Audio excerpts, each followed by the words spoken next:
usually my intro, but I'm not. I'm just gonna do, because it messes up on StreamYard. So, um, hey guys, welcome back to another episode of the Typical Skeptic podcast. I got my really good friend with me, Eve Howard, and we're gonna be talking about tonight. We're gonna be doing a podcast class, guys. It's gonna be pretty awesome. Like, it's gonna be on. Well, I'll let Eve talk about it a little bit more, but it all has to do with like her new school she has, which is called the Thunderbird Circle, where she's going to be offering like a plethora of classes, and we're going to get into that tonight.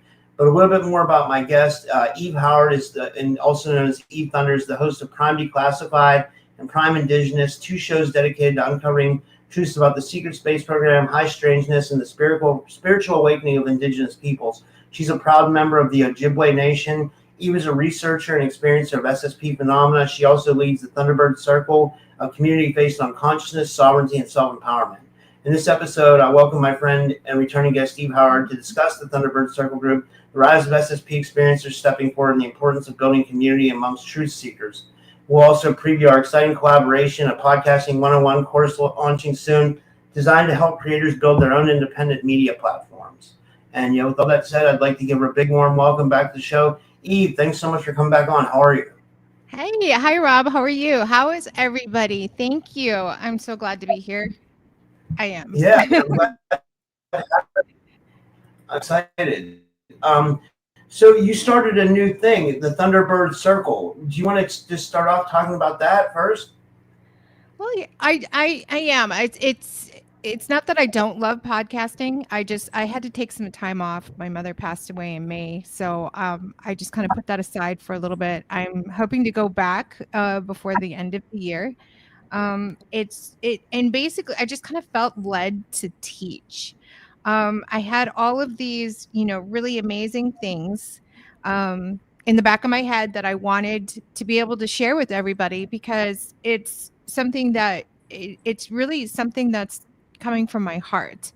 And I think the first class that we did, and we have a makeup class, so if you were like, oh, I didn't get it, this is like an animal healing and transitioning is transitioning over the rainbow bridge and being able to call your guides and being able to have the animal be escorted, because some animals do get a little lost, and that's why a lot of people do see spirit ghosts of animals, or else they stay, and might not be ideal at this point. But so I have an animal healing class, and since I am a Usuro Reiki master, I'm able to certify for that one. So this class was $150, and it's teaching about hands-on healing.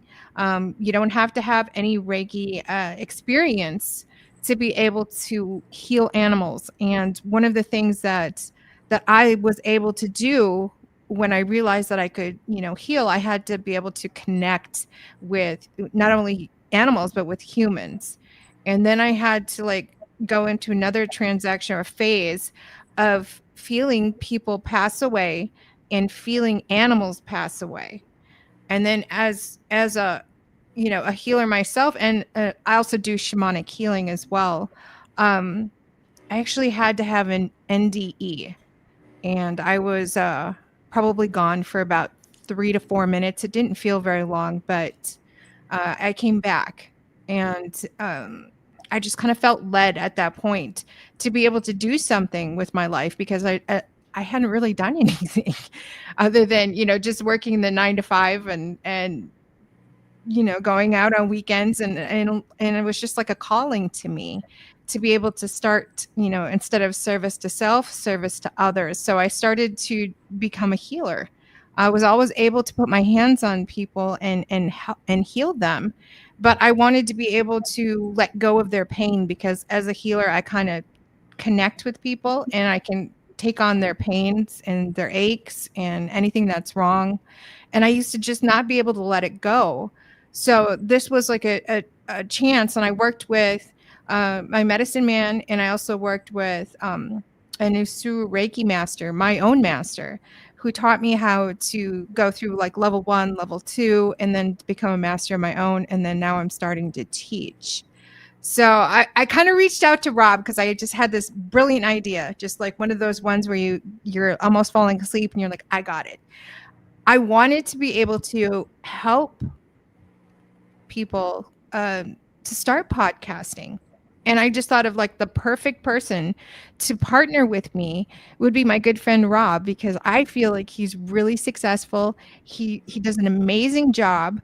He has like a plethora of people that just come in, from different types of, we have disclosure, he does UFOs, he does cryptology, he does so many different topics, and he's just such an amazing podcaster that I just felt like I really needed him to come in and be able to push that boundary a little bit more, because I've only been doing this for a couple of years, and even when I was doing a lot of interviews, I was still only doing about three to four a week. And whereas Rob does, 3 to 4 a day sometimes. So I just reached out to him. I was like, would you be interested in coming in and teaching this class? We really wanted to be able to reach out and be able to hook people into podcasting as a hobby. Rob does it as full time. I do it as a hobby, but I wanted to be able to have somebody come in that had the experience, that would be able to help others to do exactly what he's doing, or somebody who's doing exactly what I do, which is just for a hobby, just for funds. I don't make money, and that's why I kind of wanted somebody that did. So we kind of went over it last night a little bit, and I talked about 2 classes. And the reason why I wanted to do 2 was for people that are wanting to do podcasting and somebody who's just kind of starting out. And that would be one class, and that was the beginning basics of being a podcaster. And then the second class is for people who are already podcasting but wanted to be able to monetize, be able to push that bar a little bit, to be able to do exactly what Rob does and be as successful as Rob. So I don't know, I just thought this was an amazing idea, just a collaboration, because we're such good friends. Yeah, I agree. And, I'm going to teach everybody like all my secrets, you know what I mean? Everything I've learned along the way, I'm going to put it together a PowerPoint, and I've never really, I think I've done it like, for jobs and stuff like that, but like, I haven't done it so far for anything in this, but like, I'll and me and Eve are going to work together, and we'll bounce ideas off each other, and we'll come up with like, great ideas to help you guys, push your shows forward, so you can, take things to the next level, and I'll tell you like also some things that maybe you shouldn't be doing, because like, there's definitely some things out there that you probably shouldn't be doing. Like, and there's a lot of things that might come up that might interest you that might not be a good idea. I can tell you about those things too.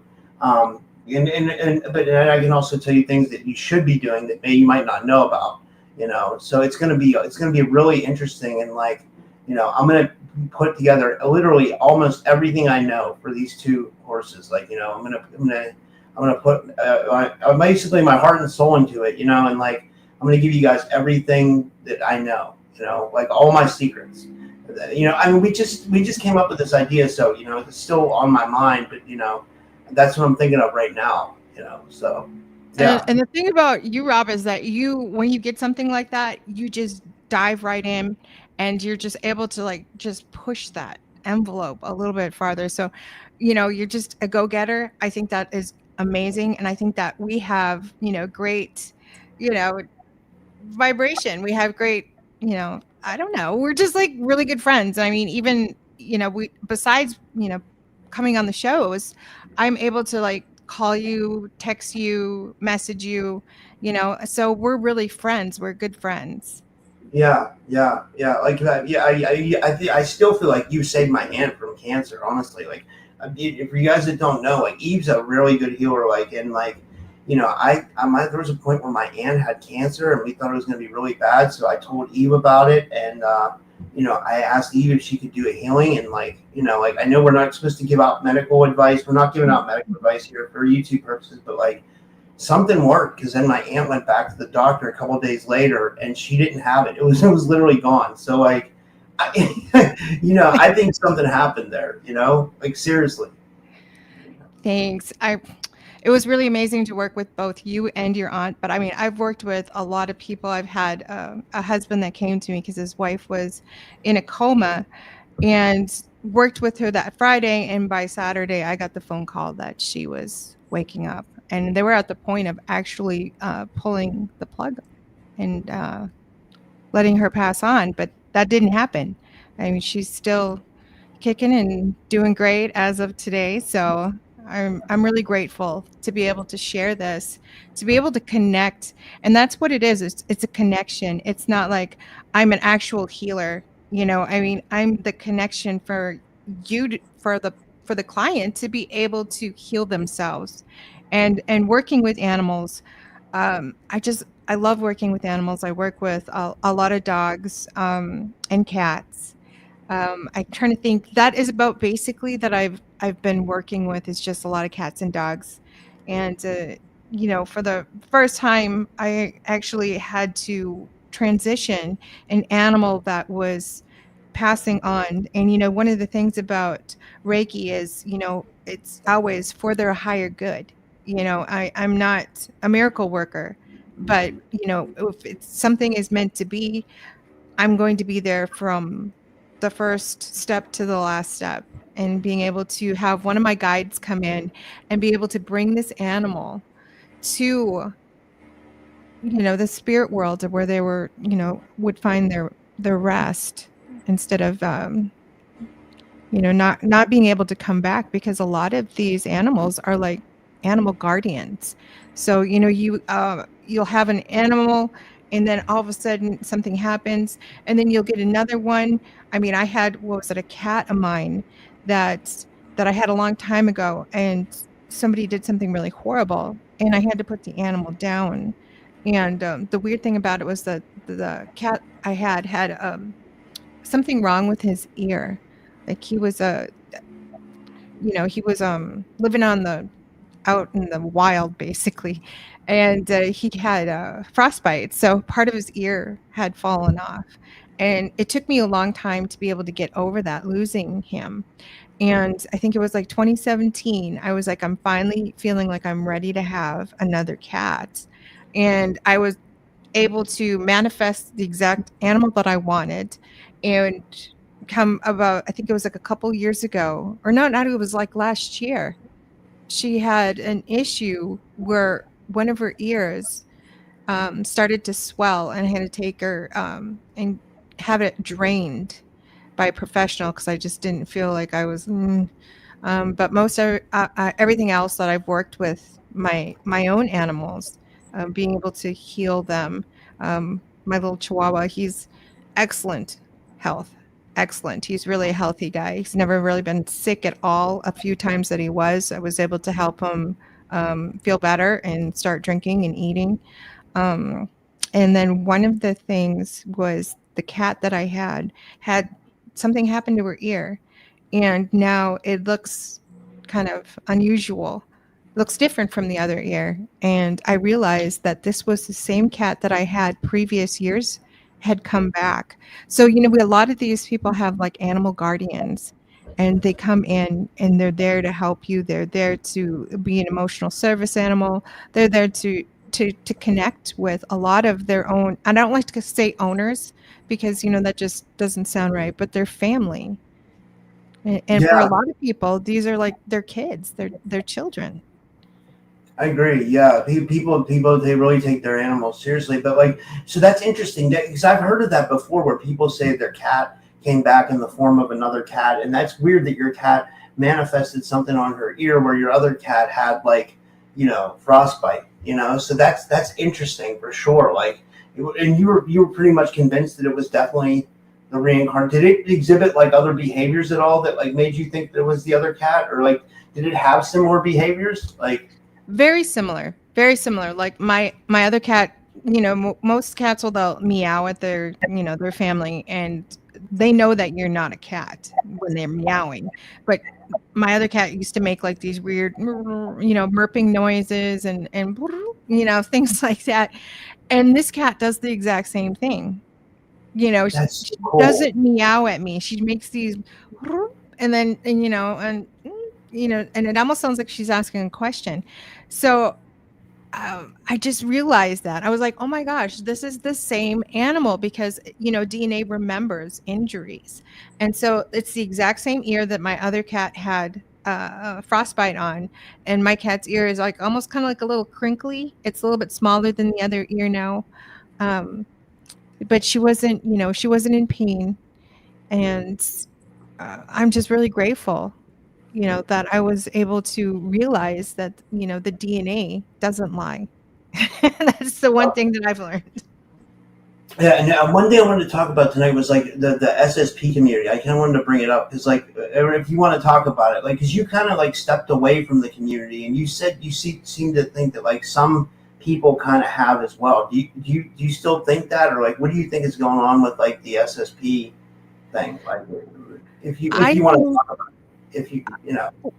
well, I really think a lot of the real experiencers that I've met have stepped away from the community, and a lot of it was targeting.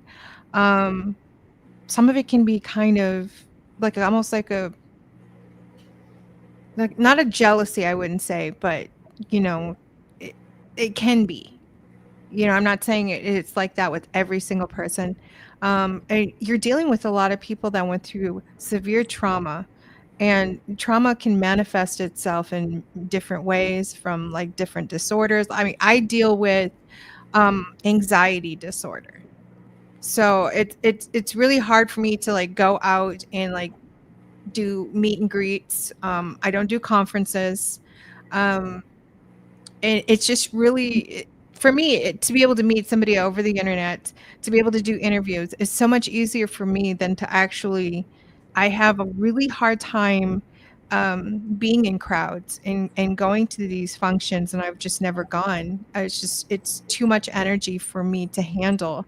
And so I just prefer. I'm kind of a homebody.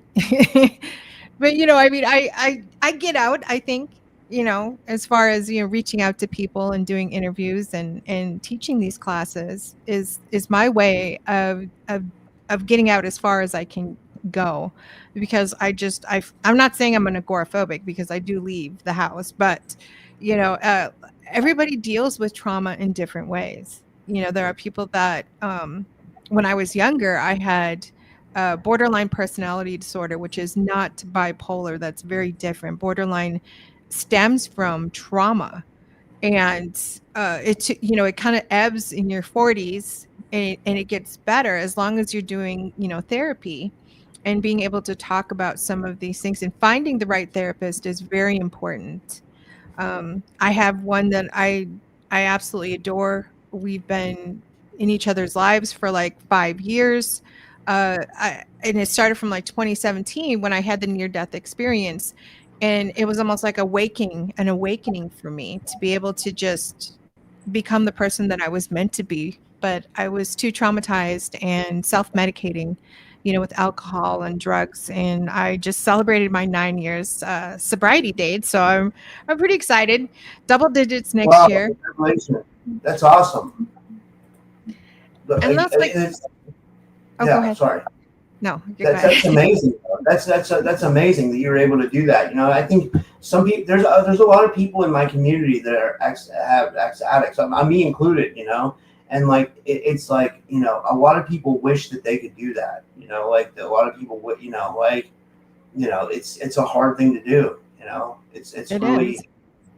It's hard. It's harder than people think because I think it's a chemical imbalance. You know what I mean? It's not just like someone's addicted and they have an issue that they're dealing with. I think it's a chemical imbalance, just like depression is or anxiety. It's just another chemical imbalance that people don't really completely understand yet. Mhm. It's some people can even be impulsive too. They can be impulsive addicts. That's kind of me. I'm a little bit impulsive. You know what I mean? Like Mhm. if I see something that I want, I act on it, even if it's a woman. You know what I mean? Like if I see, you know what I mean? Like I go for it. You know what I mean? Like I'm like very impulsive. Like I just noticed that, but I think that has something to do with my addiction. Like it's like so. It I is. start to think that it can be like a chemical imbalance. Or It something. is because it's almost like instant gratification. And that's like one of the ways that an addict gets their instant gratification from like drinking or drugs or abusing prescription drugs. It's almost like an instant, you're self-medicating. And for a lot of people, I mean, myself especially, I had to really armor up just being in survival mode from a young child growing up on the reservation and finally coming out of this little cocoon that I had built for myself, for safety. Um, it was hard, I mean, I understand that. I work with a lot of addicts. I work with a lot of people that suffer from PTSD. I work with a lot of trauma. I'm also a life coach, so I deal with trauma and helping others. So it's just like for so many years that I felt like I was this selfish person, where it was all about me. And now I'm having to give back because I have this life that is amazing. I I'm just so grateful for everything, my family, my friends, especially, and being out into the public and being, I wouldn't say, uh, being too public, but coming out and having a lot of people that come up to me and be like, "Hey, I seen you on this podcast, or I seen you on your podcast," and it's amazing. It's to be able to make that connection with others. Yeah. I'm grateful. Well, one you mentioned the being indigenous thing, and like one thing I wanted to ask you about was when I interviewed Daryl Sims, the alien hunter. He's kind of like old school UFO type guy, but he's been studying like alien abductions for a long time. And he told me that, like, I've mentioned this a couple times on my show. He told me that when they did like a survey of like alien abductees, he said a large portion of them had either Native American heritage or Irish or Celtic heritage. Do Mhm. you agree with that? And I don't know why that is. Like, I still think African Americans can get abducted and people with Okay. Arabic descent and all that. But for whatever reason, he told me that a large part were Native American and Celtic or Irish or something like that. Like, do Well, you agree yeah, with that? that's really strange because I started doing one. My father and my aunt passed away. I got a genealogy chart, so I started going through that, and it was going back to like the 1650s. And there was an actual member of my family that came from Scotland, that came over from like the Scotland Isles, from the Clan MacDonald, and had married into, um, I don't want to say, but had married into a very prominent family, and bringing into my family a different bloodline. So I think what a lot of it is being, from Scotland to Ireland, and Native Americans, is we're just brought up very spiritual. I'm not saying that there's a lot of us that do have religion, but I wasn't brought up that way. My parents were both boarding school children, residential school children, and they didn't have parents. So, I was brought up by a couple that didn't have a mom and dad. So, I mean, my whole thing is that my mom and dad were orphans, so it was really hard for them to parent, especially when they were brought up by nuns and priests. So when it came time when I had my children, one of the things that I did was I didn't have any religion. I wasn't a very religious person. We didn't go to church. I figured when they got old enough, if that's something that they wanted to pursue, that was totally up to them. So I just left that basically open. But I was a very spiritual person. I mean, I think now I look back and I know a lot of people thought I was really weird because, I collect rocks and I collect crystals and I like to read palms. I always did like tarot cards and astrology, and I was just out there. I know a lot of people thought I was really weird. I mean, even now, probably I my got a family question just for you. Do you think that also that it's woven more into the culture as well of both cultures? Because like if you look at like the Celtic or Irish or Scottish culture, like they talk about like like I'm talking like their old literature talks about like encounters with like the fairy people, which could have been like the Greys. Instead of they saying getting taken up in a ship, they talk about being taken up in a mist or something like that. I heard Cliff High say that once, and then on the Native American side, it's really seems like it's woven into the culture where they talk about encounters with the star people, or that like they seem like their lineage is from the star people. So like, do you think it's woven more into both cultures, so it's more acceptable for people to talk about as well? Whereas like maybe someone who's like from a different culture might feel a little bit off talking about it, so they don't, maybe they, you know what I mean? Or I don't know. Yeah, I think everybody has at least had something, at this point, whether you've seen something in the sky or you've been, hanging out with your friends in the woods and, something strange has happened. I mean, even myself, just driving from when I lived in Minnesota, driving from northern Minnesota down to Minneapolis area, taking some back roads, I saw, and this was probably the first time I ever saw something really unusual, was a big blue orb in the woods. And when I saw it, I was just like, okay, I didn't say nothing to the driver because I was like, they're going to think I'm crazy. And so I just didn't say nothing. And then we're about a mile down the road and they finally said, did you see that? And it was like, see what? I wasn't going to say what I saw because I wanted to hear what they had to say. Or else, seeing shadow people or, seeing energy and seeing almost like an overlaying dimension. Well, I don't know if it's just more, I don't hate to use the word open, but just having more of an open mind, being brought up spiritually. My a lot of the Native American parents, when you say, I saw something, they're not going to say it's your imagination. They'll be like, what'd you see? That's how I brought up my kids. It's like, what did you see?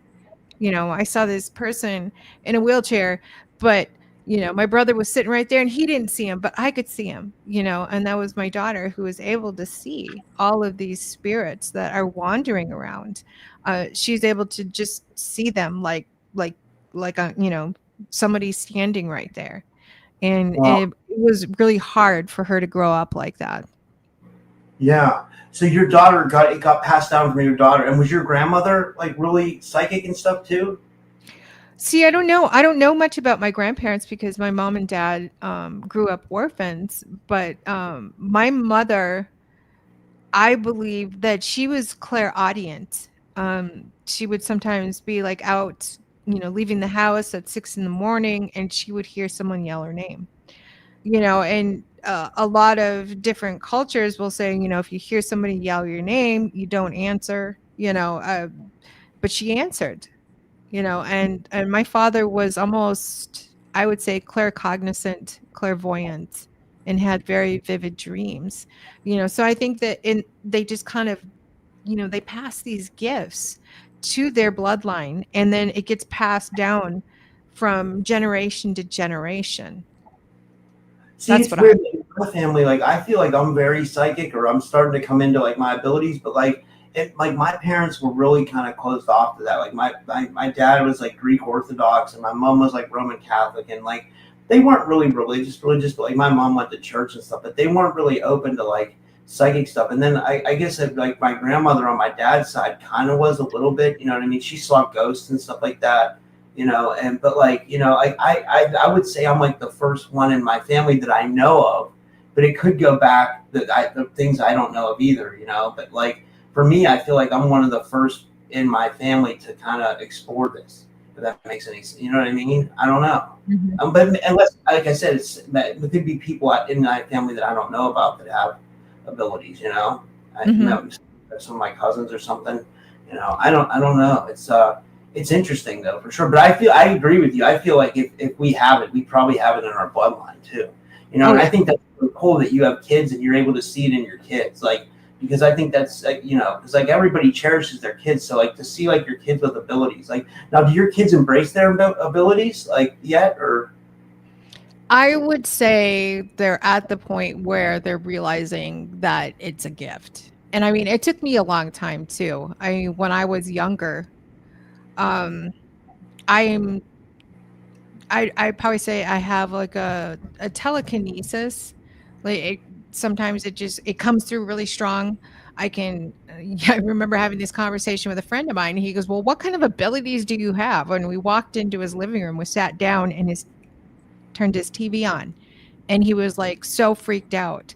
And I was like, he was like, "Do you have the remote?" And I was like, "No, the remote's over there." I mean, it was like he saw it and he knew that I didn't have the remote, but he was still on this whole thing of that I somehow turned his TV on with the remote or walked over there and turned it on, even though I didn't even go anywhere near the TV.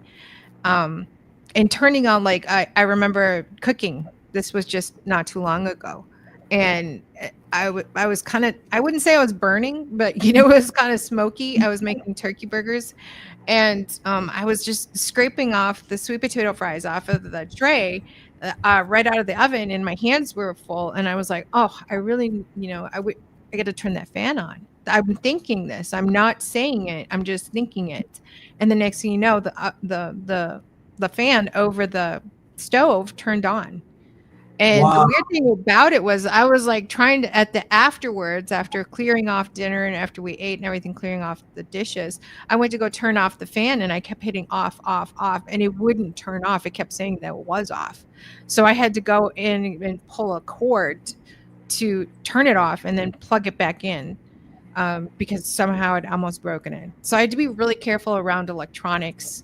If I'm really upset and I think if I have my phone and I'm really upset about something, the other day it froze on 37%. I mean, I've skipped time. I've gone from 221 to 223, just totally skipped the 222. I remember that. And I had a couple other SSP people come to me and be like, do you notice anything weird about time? And I'm like, dude, now that you talk about it, yeah, I do notice it.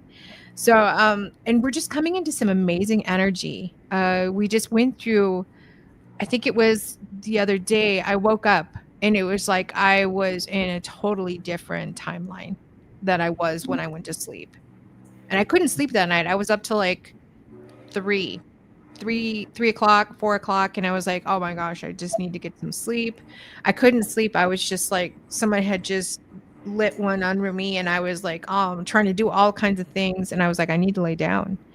And I laid down. And when I woke up, I felt like I just woke up in a totally different realm. It was so weird. So then, of course, I get out my little tarot cards and I'm like doing a reading. And just, lo and behold, I had entered a totally different timeline. And this was like right around, I think it was the day before Halloween or the day of Halloween. I can't remember. I'll have to I write everything down now. But it was so freaky to me because it was just like I was so upset and I was just so, my ADD the night before, I was just all over the place. And then I wake up and I just felt like so amazing. And I only had a couple hours of sleep, so I shouldn't have felt that amazing. But I did. I was like, this is I feel great. I feel like, my whole life is about to change. And it has. And I keep waking up thinking it's going to go back, and it just has not. It's just, I feel so positive. I don't know. I just feel amazing. I had this really weird dream where I was like wrestling a bear. Wow. Yeah. And that is like one of my clans is a bear and wolf. And those are two warrior clans. So I was, my parents were always like, you're a warrior, you're a warrior. So that was like kind of, tapped into my head at a young age. But that was like one of the first animals that I connected with was a bear. And I see eagles all the time now. Whereas, I live in a city, so you don't really see them around. But I mean, I've been going over a bridge and there's an eagle right flying next to us and it goes right over the car. Every time it goes right over the car. And to me, that's just like eagle medicine. It makes me feel better. I feel like I'm on the right path. I'm doing what I'm supposed to be doing. I'm reaching out. I'm helping people. I hope to be a nonprofit next year, just, not to be, because I mean, I do charge for, people that come in and they want their chakras and, their third eye cleared so that they can, touch into their abilities and their gifts, because everybody has them. For people that are like, oh no, not me, not me. No, everybody has them. It's just that we've been kind of, how many doors have been shut from the time that we were children until now. You have to be able to open those doors. And we have so many. I mean, I shut my gifts away at a young age behind a big door because I was too scared to deal with it. I mean, I would go through light bulbs like it was nobody's business. My mom would get mad at me. Are you messing with the light? I mean, even now I burnt out this one here. I didn't even know when. It's just not working right now. And I would have to be like, no, I'm not. It would scare me. Come into the room, turn the light on, and there would just be this big, huge blue flash and a pop. And it was like all the time. Yeah, I wanted to show you this because I was looking for it. That's why I was looking down. I had to find the evidence on my phone. So what happened was I don't know if I ever told you about this, but like on New Year's Eve 2023, going into 2024, and I have this saved on my Google Photos. Like I fell asleep with my phone in my pocket, right? Right. And like I was like, because I always go to bed listening to binaural beats. Now I just listen to them on my computer, but then I was listening to. I had plug-in headphones. I had an older phone in 2024, and I was like, I had my phone in my pocket, and I have like EMF protection on it or whatever. But like when I woke up, I checked my pedometer for some reason, and like my pedometer says, like I still have it. It says I went overnight. This is saying overnight I went 141,582,000 steps. It said I traveled 61,000 miles, and it said I was going 6,000 miles per hour. It's right there. Wow. That is amazing. I went somewhere that night, and it was weird. It was New Year's Eve of 2023 going into 2024. Yeah, I think it was like 2012. We had like an incident that happened because I was like dreaming about zombies that year. And now I'm hearing like, oh, well, we were brought into a new timeline, a new reality, because that one was like we were overrun by zombies, and it was like, what? Are you serious? That was weird because I was having dreams about that. But all right, well, we go all over the place whenever we're on a show together. But I want to kind of go back to the classes, and I was talking about the animal healing. And I'm really excited about this month because I have a shamanic journeying class that I'm going to teach people how to travel as, someone in the shamanic world, a spirit world, because people are like, oh, isn't that scary? No. I mean, I'm going to teach everybody how to protect themselves, how to travel. I think I even have it pinned, or it might have, no, I think I have the SSP thing pinned now to my Facebook, but I talked about, okay, I'm going to travel and I'm going to do it in a way so that people know that this is what I'm doing. And I think I had that down as a story of saying, before I went to bed, this is where I'm going to be. This is what I'm going to do. And when I woke up, I had full detail of the entire journey. And I wrote it down on Facebook. But I want to be able to teach people how to do that, because I can get messages from my higher self, from others, and also from ones, my loved ones that have passed on. It's like I know when I'm going to get a message, and I go into this. It can be like a meditative state, or it can be almost like a light sleep, or I can do it when I go to bed at night. That is the hardest one to do. And yet I've figured it out. And I want to be able to teach people how to do this.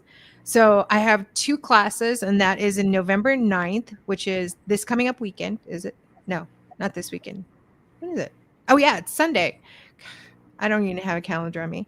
And then I have one class set up for the 23rd of November. Wow. And I'm going to be able to teach people how to travel in the shamanic world.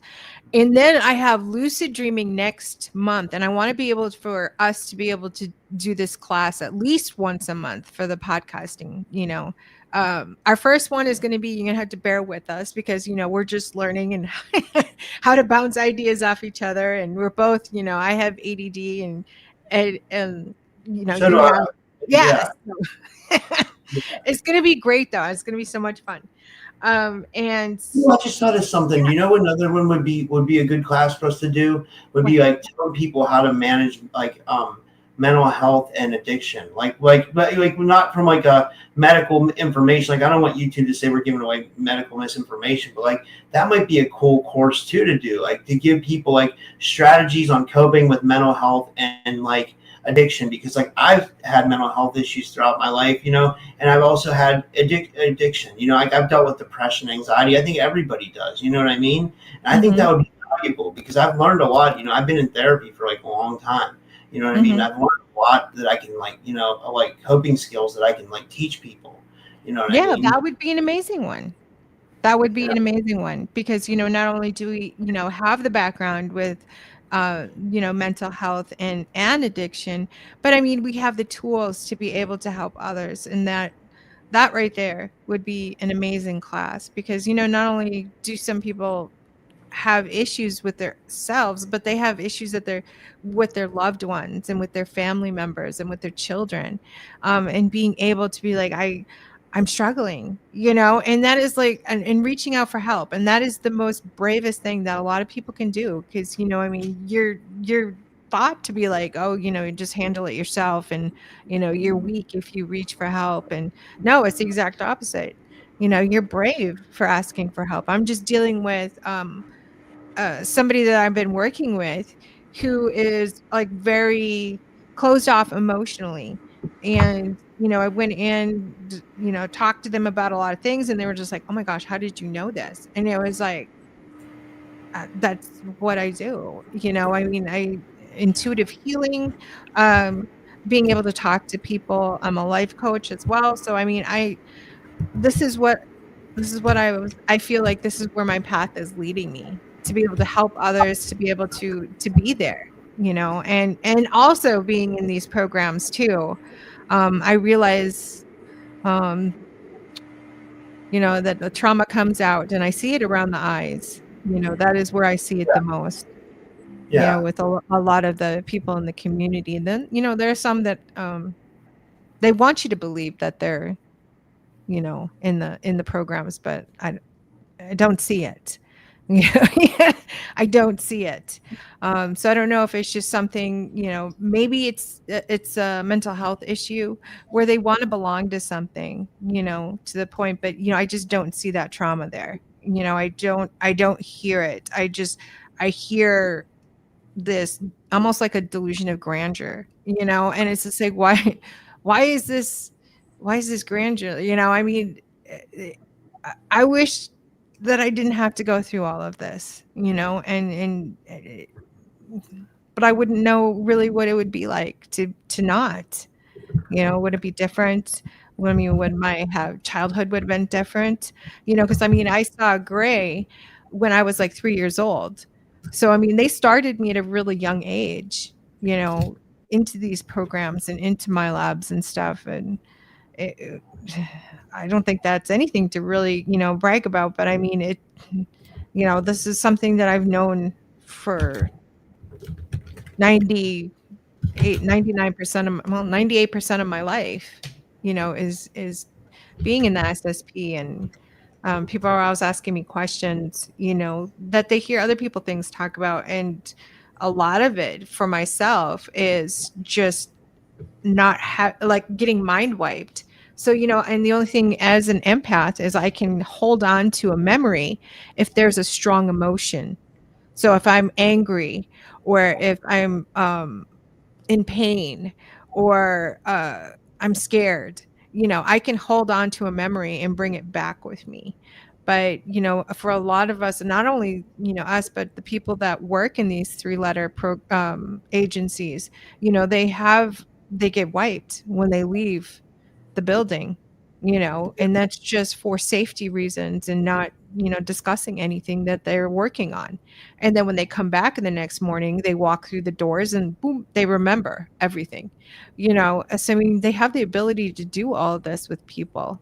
The technology is, I'd probably say ancient technology that they've been using since, Sumerian, Egyptian times. Yeah. And they hide it from everybody.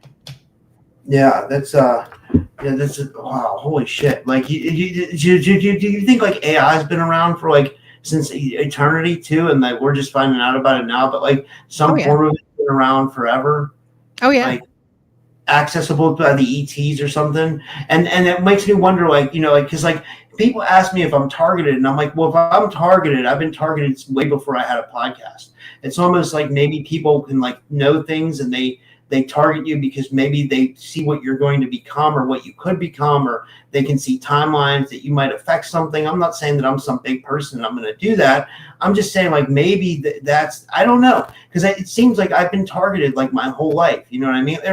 For me, it's like, it seems like every time I have something good, it gets taken away. Even if it's like a girl I really like, something always happens to ruin it, or if it's a job, it gets taken away, or I lose it, or if it's like, like I had all kinds of issues with my podcast. I lost my YouTube, got demonetized.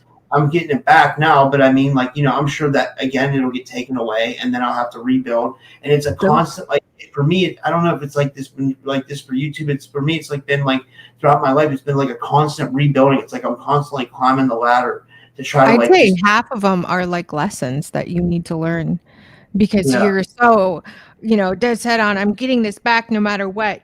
You have to be able to like let it go. Not saying let it go and say bye-bye, but let it go and go with the flow and go with the way everything is going. And then that is almost like a way to, I wouldn't say it's like a lesson, a life lesson, some of it. And then the other one is exactly what you're talking about, like targeting. Um, the one thing that I have not come out publicly and talked about, but I was kind of led to do it on June 5th of this year.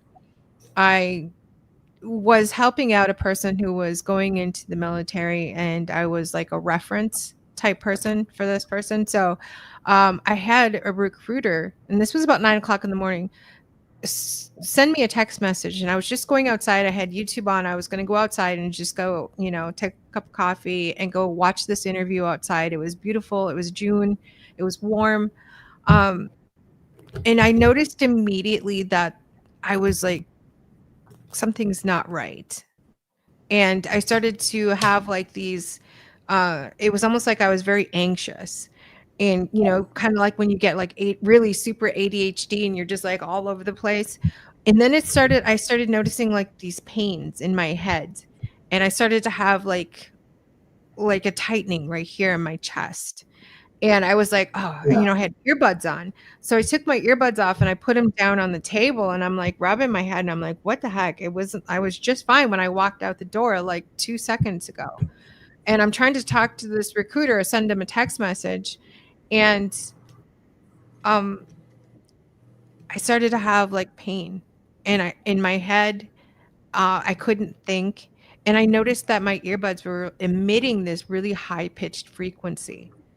And there's one thing about, I may not hear very good when you're talking to me, but I have like this hearing where I can hear things that people can't hear. And I could hear that my earbuds were like making this high pitched sound. So I went into my phone and I shut the Bluetooth off, thinking, this will help.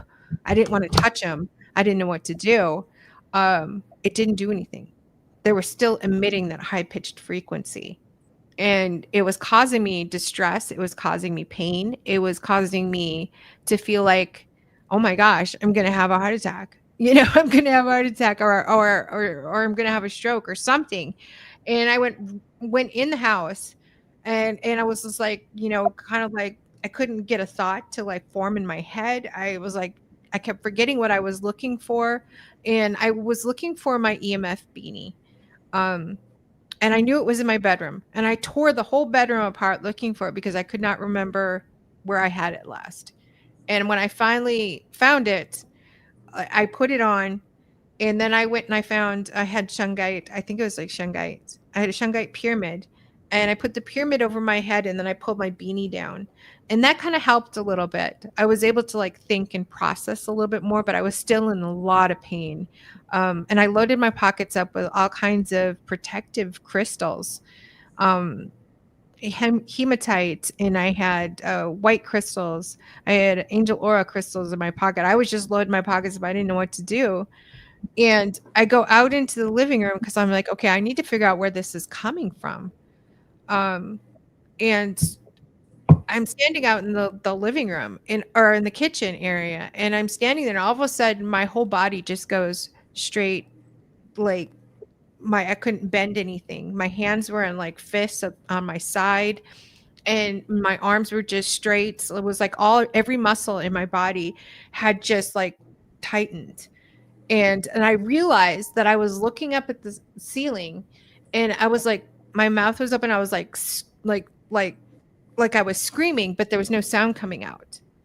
And I immediately I heard this clairaudient voice tell me, and it was really weird because it was like almost like a Jeremy Iron type voice.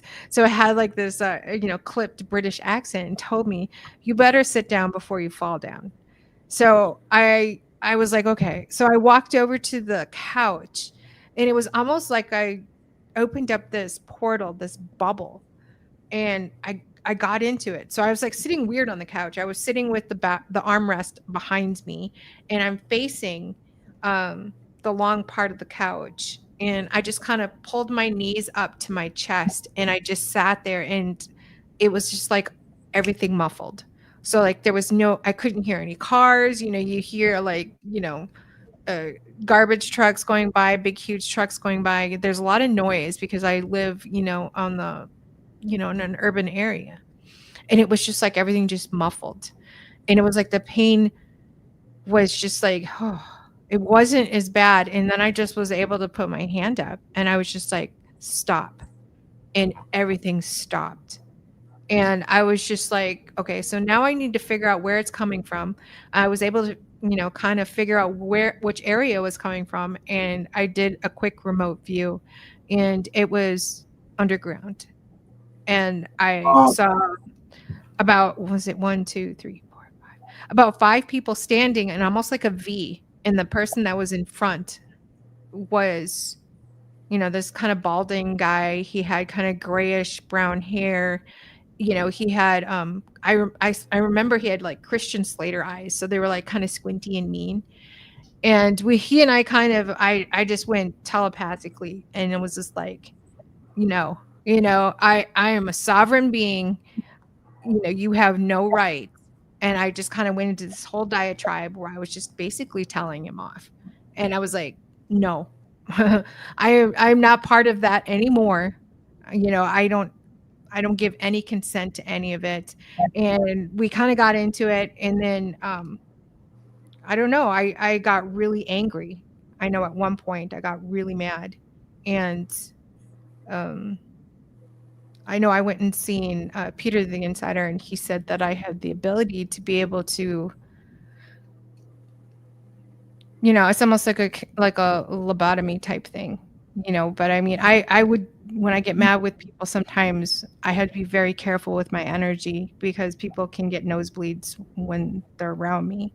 Like my mother and I when we would fight, she would get a nosebleed, or my younger son, when he and I would fight, and I had to be really careful, because they put us in these programs for these reasons, and used us as, or tried utilizing us as weapons. And you can't just, no, I don't want to do it anymore. I'm just done. I'm just done.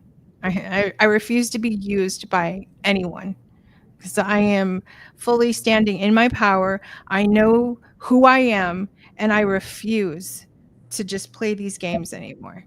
And, I basically laid it on the line for them, and I haven't been bothered since, but that was a scary time for me because I really thought that I was at a point where like they were trying to hurt me, or that I was having like a straight up heart attack, or I was going to end up a vegetable, I was really scared, but I was, no, I can't be scared. I was like, I'm not one of these people that has an ego and then talks about what a badass they are. But, I mean, I can stand up for myself. I've proven that as I've, grown up in a really horrible, environment on the reservation. You have to stand up for yourself or you get knocked down, Yeah.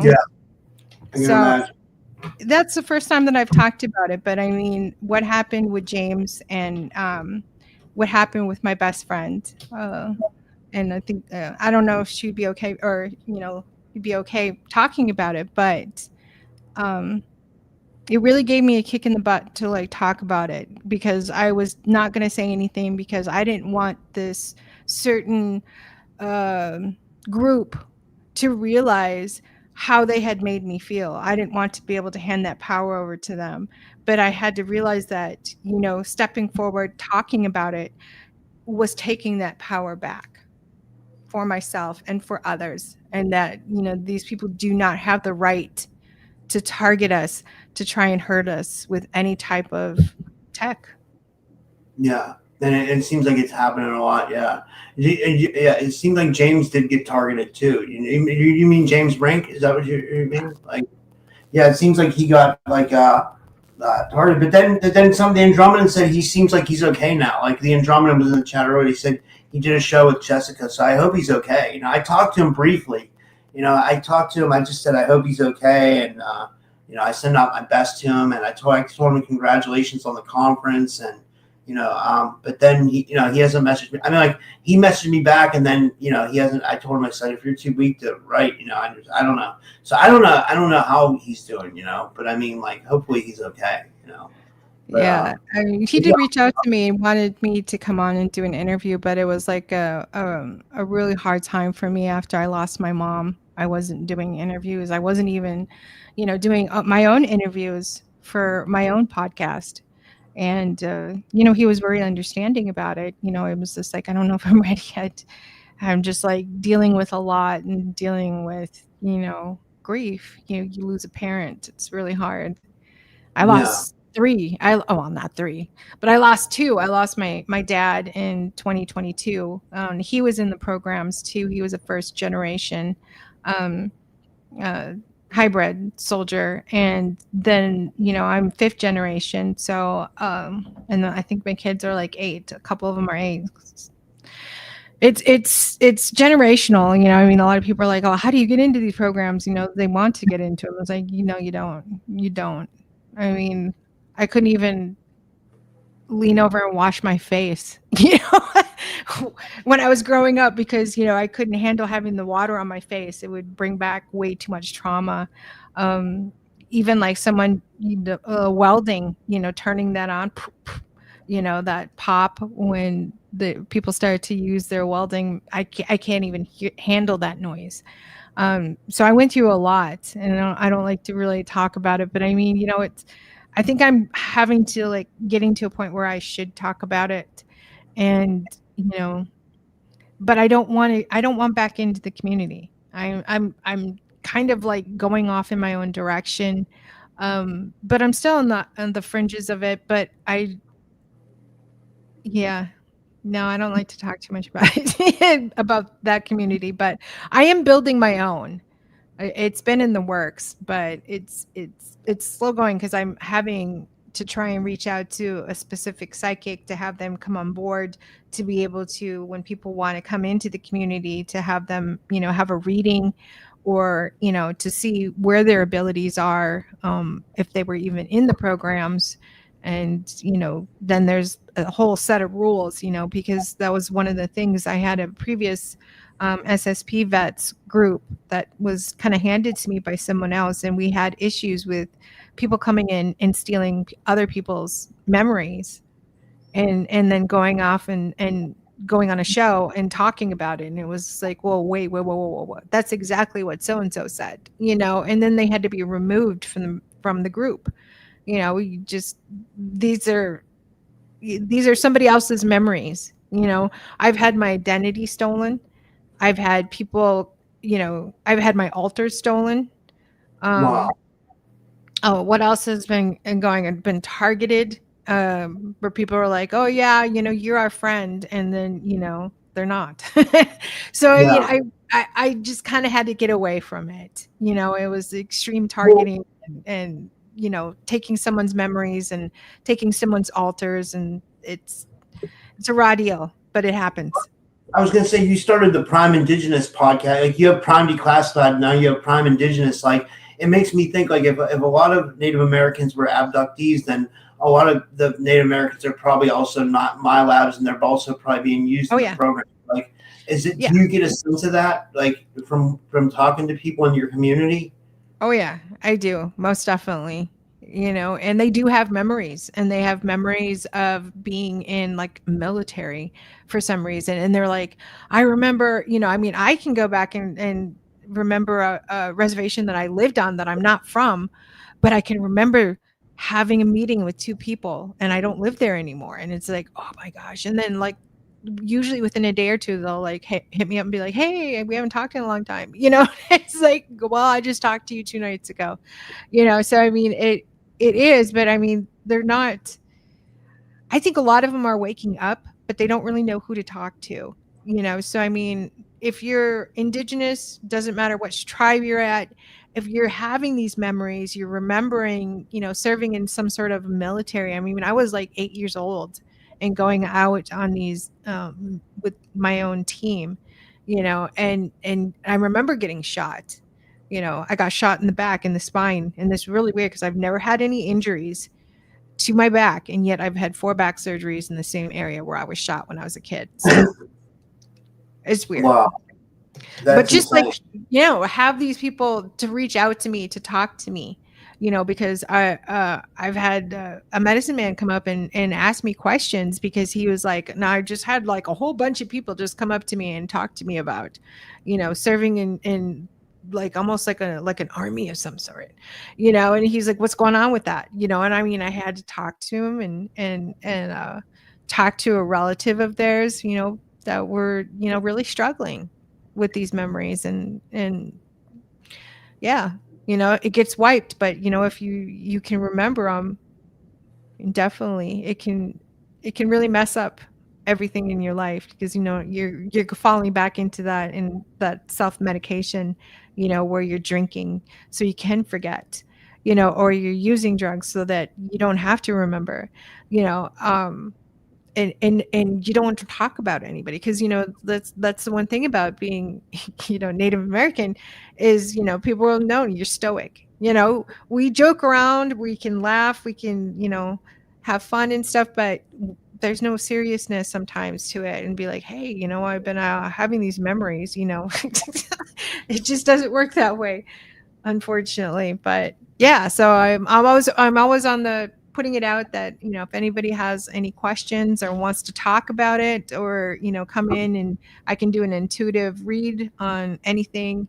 I've been doing for the rest of the year, I've been doing helping other people out. I don't know, I just made up this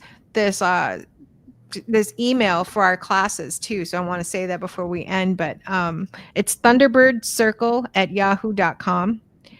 And you can email me for details on any of these classes. I don't know if you can put it into the chat because for some reason I can't. Thunderbird, it's just all one word. So the Thunderbird Circle, like CRCLE at yahoo.com. That's for our class. Those are for the Thunderbird classes, the circle. And we have a variety of classes that we're going to be doing for the end of the year. And then I'll probably start over again and start doing the animal healing. But I do have one animal healing class because it seemed like everybody got sick right when I was making up this class. So, and it was a makeup class. So now I'm going to have to redo it again. And yeah, so that's like a certification for that. That's like $150 for the class and for the certification. So $150 total. And I think that you and I were coming up with some prices on the class. So for the beginning basics of podcasting, we had $85 for that class and $135 for the intermediate podcastings, the people that have already gotten their foot wet and, they want to push the bar a little bit. Or, kind of, cut the ends off and shine it up. But also too, it was a good idea. Someone was like, well, what if you want to take both of them? Well, we can do a bundle too. If you want to take the first class and the second class, we can bundle that and it wouldn't be as expensive. I think it was like $200 for both classes. And that's pretty reasonable considering, the people were like, oh, you're going to charge about $1,000. no, I mean, that's not me. I'm not here for the Yeah. Benjamins, man. Plus, podcasting guys, you're going to get 2 solid hours of like really good information about on each course about like all the stuff you need to know about podcasts, all my secrets. I mean, I'm not going to give away all my secrets, but pretty like 90% of them. But also, we're going to do a Q&A too, so you can bring your questions and you can ask us questions. And you'll be able to ask any question you want, and it'll be awesome. It's going to be you're going to be able to learn a lot about, for people that really want to learn about podcasting, and like, if you can make it work, this is the class for you for sure, and it helps us too, because I was just telling people, I got monetized on YouTube, and then I got monetized on my audio podcast, but like, this just happened, and I got to it's going to take a while for revenue to start coming in. So, this is a good way for me to, earn some money, but then teach people something as well. So it's like an energy exchange. I get to like teach people something that I'm passionate about, and then also earn. You know what I mean? So I'm so glad you came up with this idea. So, and our mutual friend Jenna, she thought it was a really good idea. She's like, that was a really good idea by Eve. She was like, that was an amazing idea, and I was like, yeah, I think it was too. I'm nervous about it, but I think I'll pull through. Well, like, how many people do you talk to when you do a podcast? You reach out to thousands of people. This is just, I don't think we put a cap on how many people can take the class. We just kind of wanted to leave it open. If it gets to be like there's too many, next time we do the class, we'll put a cap on it. But for class sizes and stuff, we don't really have a limit. And you're just talking, instead of talking to thousands of people, you're talking, to a smaller group. It shouldn't be. I think you'll have no problem with it, personally, myself. Yeah, I think so too. Yeah, I hope so. I just and I'm going to start working on it tonight. So so it'll we have some it's Melly, thank you. She says Rob is a nice guy, very kind and compassionate. She says thanks, Rob. We appreciate you sharing. That's cool. Thank you. And, he is. He's really. I still nice guy. Sorry, I was going to say. I always say this, but I have the nicest audience. They're like the. I don't. Very rarely do I get trolls in here. Like, I usually just get like really good people that want to learn, and they're like, and they like all the guests and all. It's like I got a really good audience. And they're all like family. So, and they consider you family because. You're like a frequent guest here, so you're basically like, like family, Mm-hmm. I need a punch card now. No, I'm just kidding. Take a punch card. You do 10 episodes with Rob. Yeah, you get a T-shirt. No, I'm just kidding. I gotta do that. I gotta come up with more merch. That's one thing I want to do too. I have merch, but like, see what happened was if you have and I'll tell you. So I was using Teespring to do all my merch. And what you do is you just upload your designs, and then they make the merch for you, and then they sell it there. But what was happening was they weren't sending out the merch. Like they were either sending it out very slowly, where it would take them months to get it out, or they wouldn't even send it out at all. So I had to call and threaten them. Like, like my mental health came out there because like I really called. I threatened them, and like, and then I was like, damn, I was like, now they have all my designs, and I have like art collabs that I did with people on there, and all these good designs and all this good merch. And like, I'm afraid to promote it because I don't know what they're going to do. You know what I mean? Right. So like, part of me wants to take my designs and go somewhere else if I can even get them off there, but I don't even know where to go. But then I also have a thing going with Sonia Galactic. She made me these like typical Skeptic podcast ET headphones t-shirts, and then she made Psychic Duck t-shirts. She sells those on her website, and then when we make a sale, she gives me a profit of it, so that I can count on her for those. But I was thinking about buying some shirts in bulk and then just selling them out of my apartment from her, but I don't know. I mean, like, yeah, that gets hard though. That gets stressful because now, you have to package it and go to the post office and mail it out. It is almost a little bit easier to have, that in a different business, so that you can, it would make more sense. Cause I mean, I've done the whole, I was doing that with, I can't even think of what it was now. Some place where, we put bids on stuff, and then, I would be selling and send it out, and it was kind of a pain in the butt. Yeah, it's like when I have a lot of people that watch from like the UK and Australia, like I remember having to send a shirt to Australia and I had to charge the person more because they paid 25 for the shirt, but then it cost me like $30 to send it to Australia. Every time you send something to Australia, it costs like $30 at least, and then Mhm. and I think the UK is like maybe 10 or 15 or something like that, but still it's a lot, even Canada, like, so, it's I not worth know. it, you know. My brother Yeah. lives in the UK, and to send him any money, it's that whole from US dollar to Yeah, pound. It's like, oh, I feel like I'm not sending him enough, because, and I can that's never how I get it feel when I right. send like people. Yeah, I have the same thing when I send people like they do ratings or something. Like I'll do that, and I feel bad because I'm sending them like $40, $50, but it's only looks like 30 or something to them because the exchanger. But then it works for us in the better when you send to Canada. Like I've sent people money to Canada, and our money's worth more there. So when you send like $20 in Canada, it's actually they'll get like 30 or 40 or something like that. Like I can't remember exactly what it is, but they definitely get more. So for Canada, it works out good for us, but for the UK, it's horrible. You know. All right, I just caught something. Missing pigeons 420, or no, missing time. What was the pigeons remark about? I just caught it as it was going through there. That's Jason. He's Was it? he's a moderator. He's a really good friend too. He's like one of the best. He's one of the best moderators I have. He's really good. He's really good. Yeah, he's next level as far as like a moderator. I Oh, wish I could pay him. You know what I mean? I really. definitely, yeah.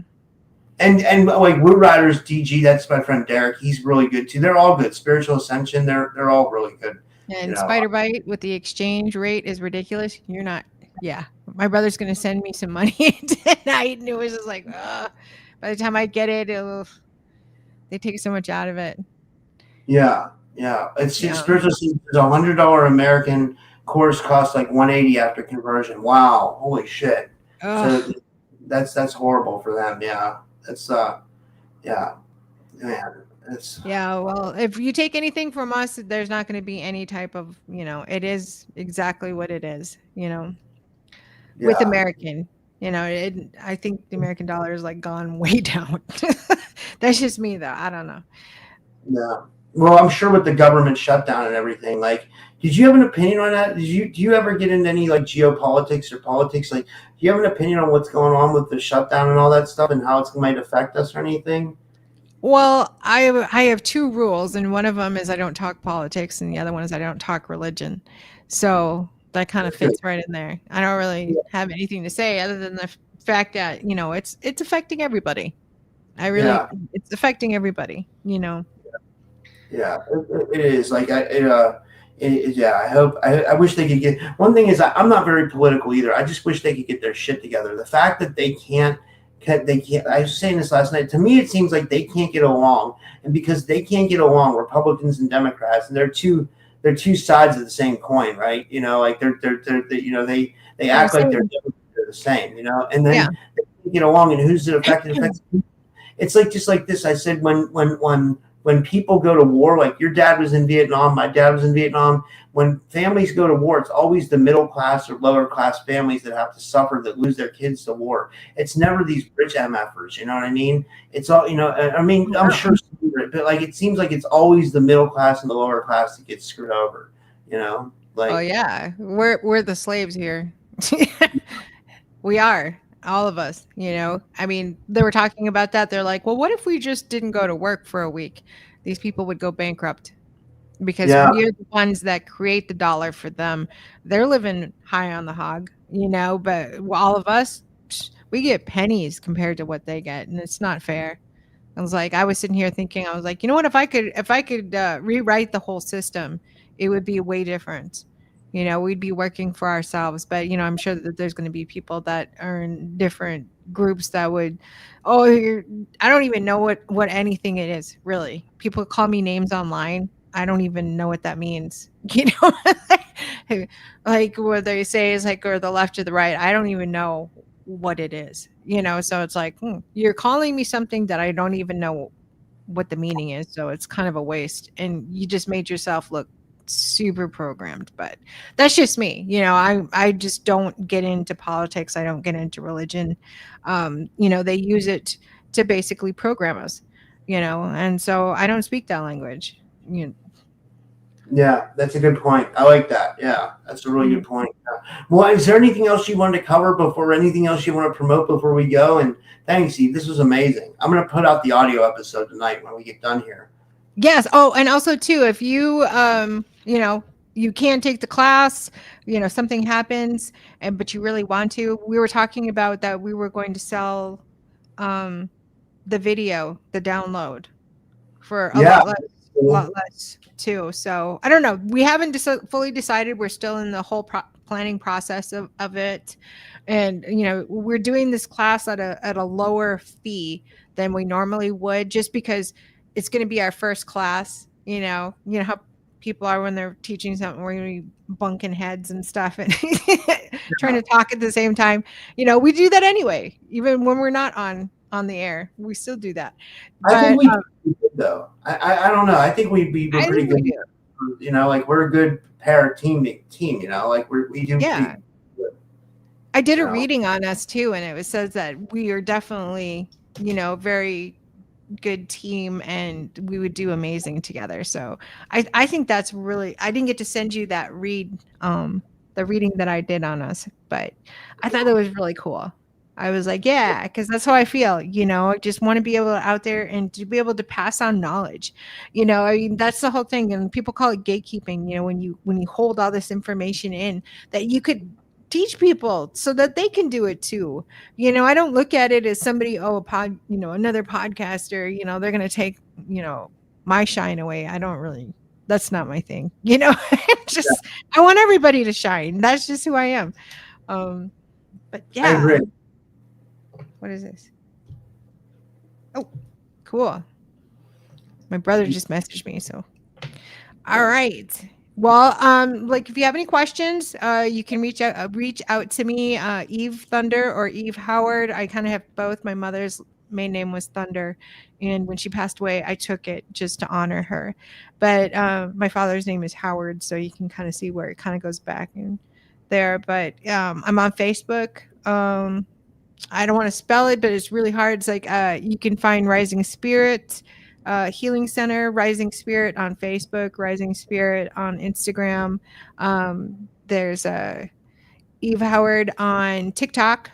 That's me. You'll see one of the little strange dealios that I think you've used it before, Rob. Because remember I don't want to talk about that, but anyway. But yeah, you can. I'm also on YouTube, but I don't do anything with it other than just put out, little snippets of interviews that I'm going to be showing soon. But yeah, this has been great. I'm glad that we could do this so that we can kind of get our class out, and then also be able to get out some of the other classes that I'm teaching others, and hope to see you guys there. Come check it out. Like at least send me an email. Say what's up. I'm always not always online, but I get messages, and I know when someone hits me up on Messenger or sends a follow or an ad. It's great. So yeah, I just want to say, guys, I just got a confirmation for tomorrow. So tomorrow at 7 p.m. Eastern, I'll have on the demonologist Nathaniel Gillis, and he's good. I mean, he's had some really good theories about alien abduction. He's talking about it where it's like he doesn't think it's aliens anymore. He's starting to think it's AI, and he went on some big podcasts lately. So I'm excited to have him on. And like Jason was telling me I should get him on, and I think Derek mentioned I should get him on, and one other person, my friend Ken from the We Are One podcast, said he might, he wanted me to get him on, and Ken might do the interview with me. I got to message Ken. But that's tomorrow at 7 p.m. Eastern, guys. And that's the only thing I want to promote. And besides that, I just want to say, watch the Rumble channel, watch Typical Skeptic Podcast on Rumble, and listen to the audio podcast, guys. That helps me tremendously. It helps me more than you can imagine.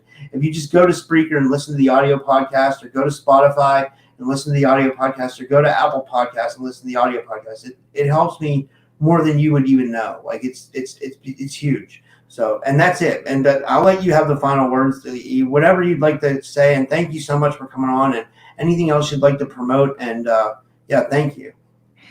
The other thing I had to promote was I think it with the Rising Spirit Healing Center, just doing donations until the end of the year.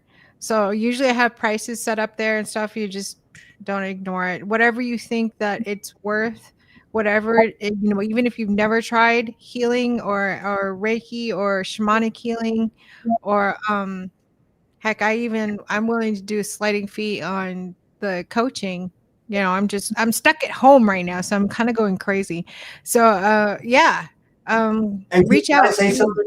Like Go ahead. Eve is absolutely the real deal. Like I vouch for her any day of the week, any time of the year for a healer. She's one of the best. Like she's absolutely one of the best. Like she can touch you from thousands of miles away. I promise you that. Like I promise. Sorry. I hope that helps. I just want to be helpful. I don't know, but no, you are. You're really good. You're one of the best healers I know. Really. Thank you. Thank you. That means a lot to me, especially coming from you and being able to help you and your family. That meant a lot to me. That you trusted me, that you came to me, that meant a lot. And then putting out the reviews too.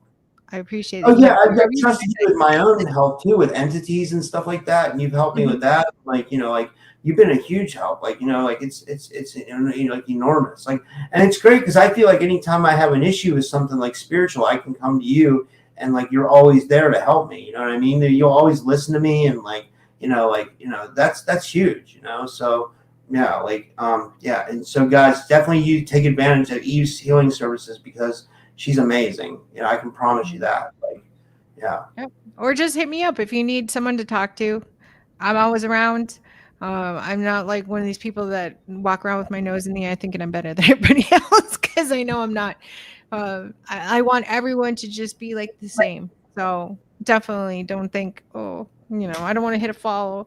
I don't know why it's set up like that, but it is. But so it's like we have to be friends with somebody to like send me a friend request on us.